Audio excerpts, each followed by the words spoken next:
And another example of that is the DC crime crackdown, because guess what? It's actually working. Just a week into Trump's federalization of the DC police force, there's been an 8% drop in all crime. That's according to the DC Police Union data, which also shows that violent crime is down by 22%, property crime is down by 6%, carjackings also saw the biggest drop, down by 83%. Robberies, they're down by 46%.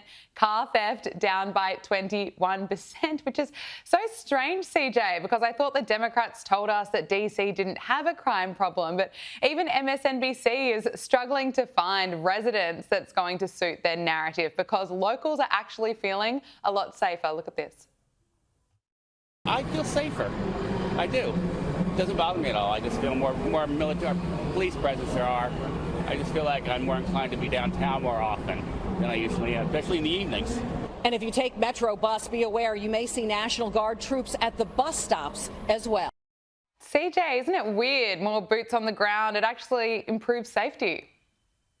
Who would have thought? Gabriella, what's interesting about this is that the only people mad about this increased police presence are white liberals who live in communities that were already pretty safe, right? What makes you think is that, the left oftentimes talks about, white privilege. Let's talk about white liberal privilege, the ability to go on the internet and say there's no real crime problem while black people are being killed in Southeast DC by thugs who have no regard for human life. President Trump is stepping in to actually show that black lives do matter when those on the left would rather be politically correct and not acknowledge the glaring problem that exists right here in our nation's capital. And so what I will say is not only do, normal Americans who actually have two eyes and have two ears and are real with themselves will acknowledge that there is a real crime problem here in our nation's capital, but also black Americans are welcoming the fact that President Trump is stepping in to make America safe again. Yeah, it's exactly right.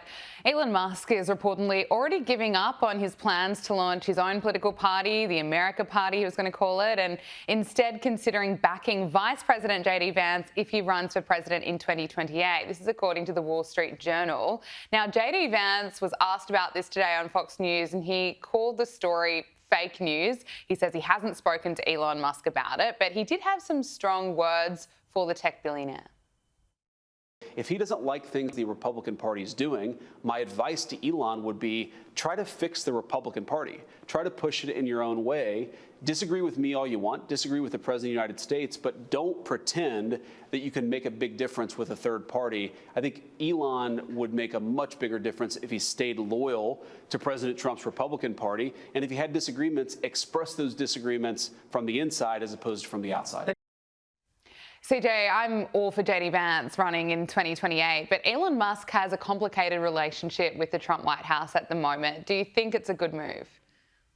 No, I think everyone wants to be a part of a winning team, so that a headline doesn't actually surprise me. I think if Elon is smart, which he is very, very smart, he would support JD Vance to be our next president, which I think a lot of folks in the Republican Party are inching towards doing. I think JD was absolutely right in his comments. If Elon wants to change the state of this country, if he wants to change the state of the Republican Party, the way to do it is on the inside, not on the outside, pushing some far-fetched agenda that the American people will not rally behind.